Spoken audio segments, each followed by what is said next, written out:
This is Joe Biden's speech at the DNC.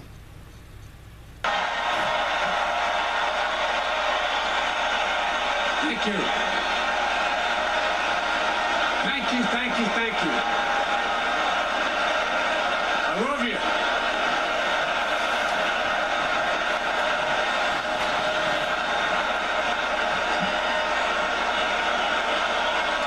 Ladies and gentlemen, thank you, thank you, thank you. I love you. Ladies and gentlemen, 8 years ago, I stood on a stage in Denver, and I accepted your nomination to be Vice President of the United States. And every single day since then, it's been the honor of our lives for Jill and me. Every day, we've been grateful to Barack and Michelle for asking them to join us in this and join them in that incredible journey. A journey that can only happen in America. But we not only have worked together, as it becomes pretty obvious, we become friends. We're now family. We're family.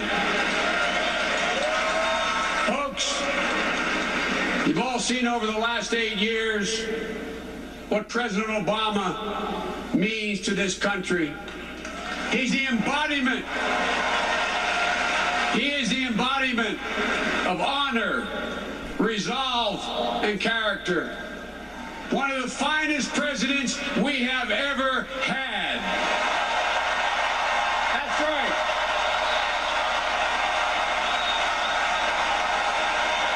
This is a man of character.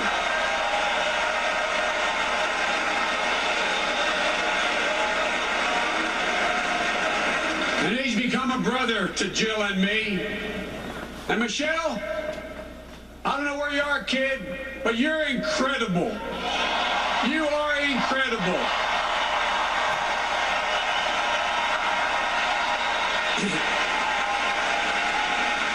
And I was talking to Barack today. It's no longer who's going to give the best speech. We already know who did that. You were incredible Monday night.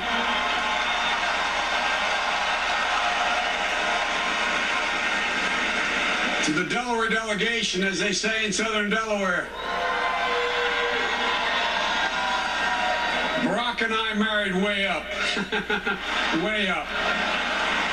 Folks, as I stand here tonight, I see so many friends and colleagues like my buddy Chris Dodd and the Connecticut delegation, so many people here. I see the faces of those who have placed their belief in Barack and me. So many faces, but one.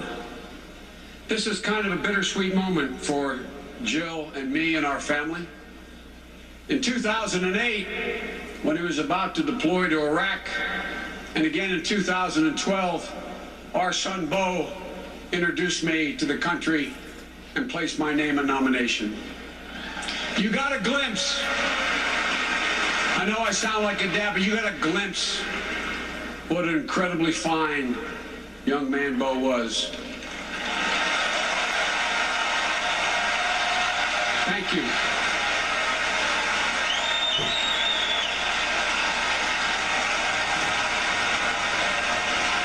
Thank you. His wife, Hallie, and his 2 kids are here tonight.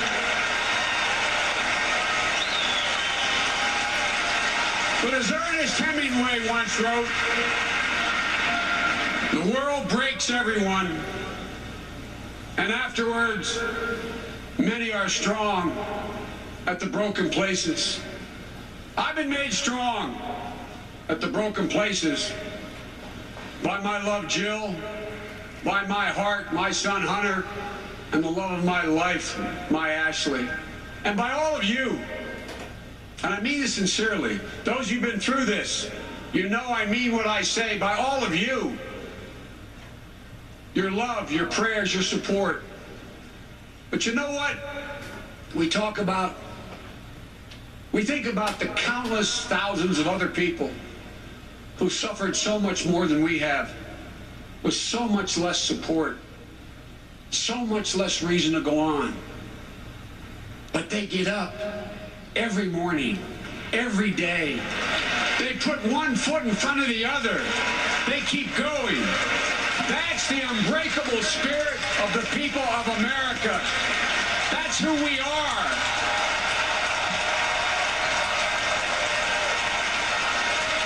That's who we are. Don't forget it. Like the people in the neighborhood that Jill and I grew up in, she in Willow Grove and my down in Wilmington and Claymont. The kid in Claymont with the most courage, who always jumped in when you were double teamed or your back was against the wall, who became a cop because he always wanted to help people. The middle daughter of 3 daughters, who always made her mother smile, who was a hero to her sisters, now a major in the United States Marine Corps because, Mr. President, I wanted to serve my country. The teachers who Jill knows and so many of you know, who take money out of their own pockets to buy pencils and notebooks for the students who can't afford them. Why? Why? Because being a teacher is not what they do, it's who they are.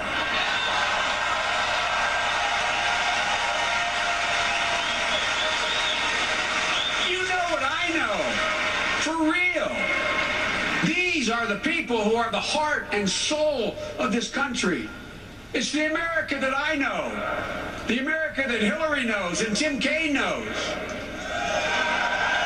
You know, I've known Hillary for well over 30 years. Before she was First Lady of the United States, when she became First Lady, we served together in the United States Senate.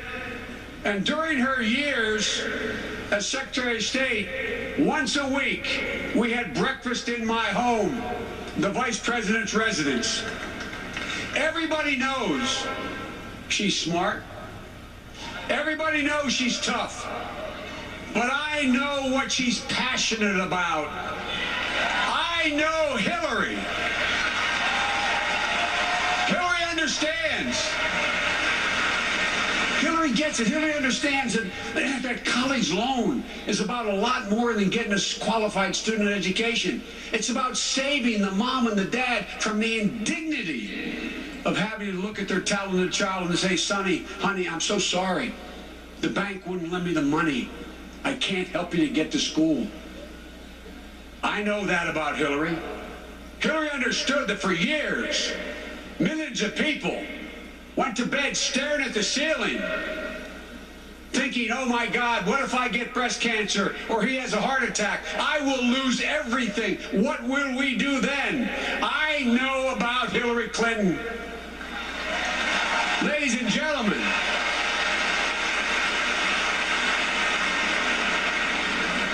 we all understand what it will mean for our daughters and granddaughters when Hillary Clinton walks into the Oval Office as President of the United States of America. It will change their lives. My daughters and granddaughters can do anything any son or grandson can do. And she will prove it, Mr. Mayor. So let me say as clearly as I can. If you live in the neighborhoods like the one Jill and I grew up in, if you worry about your job and getting a decent pay, if you worry about your children's education, if you're taking care of an elderly parent, then there's only one person in this election who will help you. There's only one person in this race who will be there, who's always been there for you, and that's Hillary Clinton's life story. It's not just who she is, it's her life story. She's always there. She's always been there. And so has Tim Kaine.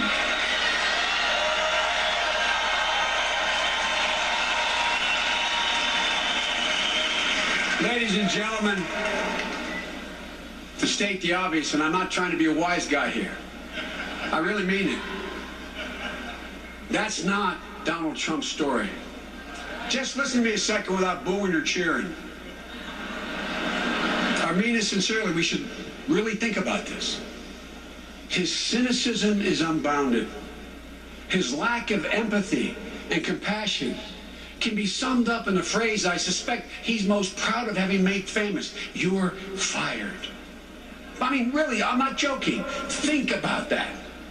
Think about that. Think about everything you learned as a child, no matter where you were raised. How can there be pleasure in saying you're fired? He's trying to tell us he cares about the middle class. Give me a break. That's a bunch of malarkey.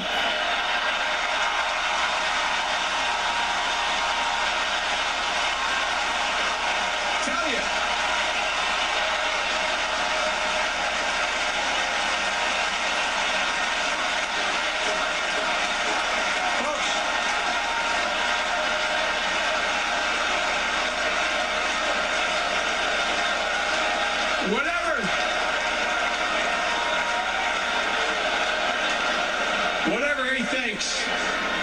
Whatever he thinks, and I mean this in the bottom of my heart, I know I'm called Middle Class Joe. In Washington, that's not meant as a compliment. It means you're not sophisticated. But I know why we're strong. I know why we have held together. I know why we are united. It's because there's always been a growing middle class. This guy doesn't have a clue about the middle class. Not a clue. Because, folks, when the middle class does well, the rich do very well, and the poor have hope. They have a way up. He has no clue about what makes America great. Actually, he has no clue, period. Well, folks, let me, you got it. Let me,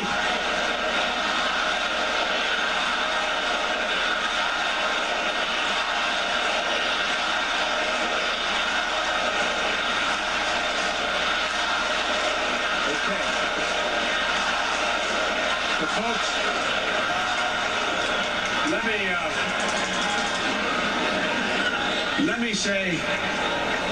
let me say something that has nothing to do with politics.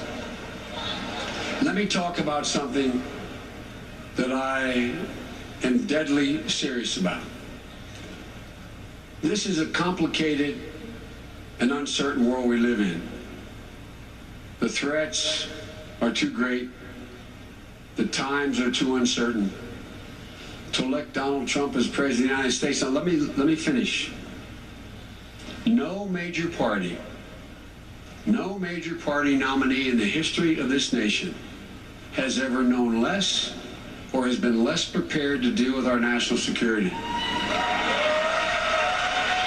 We cannot elect a man who exploits our fears of ISIS and other terrorists, who has no plan whatsoever to make us safer.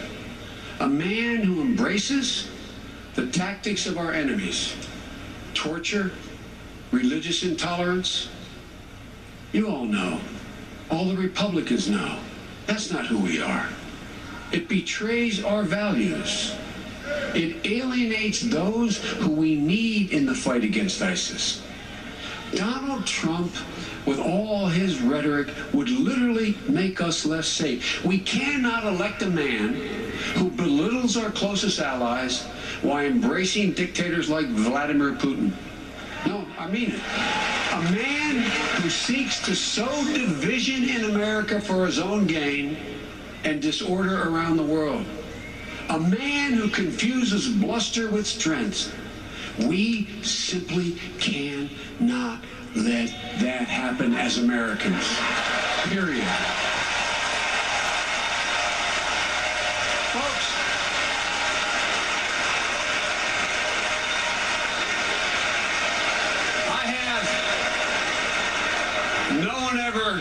no one ever doubts I mean what I say, just as sometimes I say all that I mean.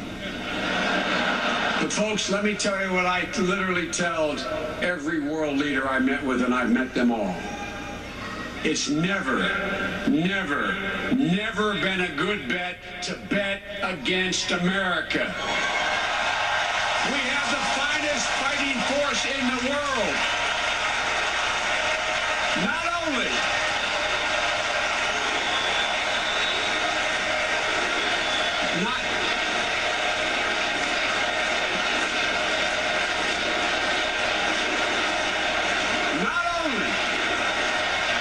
only do we have the largest economy in the world, we have the strongest economy in the world. We have the most productive workers in the world. And given a fair shot, given a fair chance, Americans have never, ever, ever, ever let their country down. Never. Never. Ordinary people like us who do extraordinary things. We've had candidates before who attempted to get elected by appealing to our fears, but they've never succeeded because we do not scare easily. We never bow. We never bend. We never break when confronted with crisis. No, we endure. We overcome, and we always, always, always move forward. That's why I can say with absolute conviction, I am more optimistic about our chances today than when I was elected as a 29-year-old kid to the Senate. The 21st century is going to be the American century.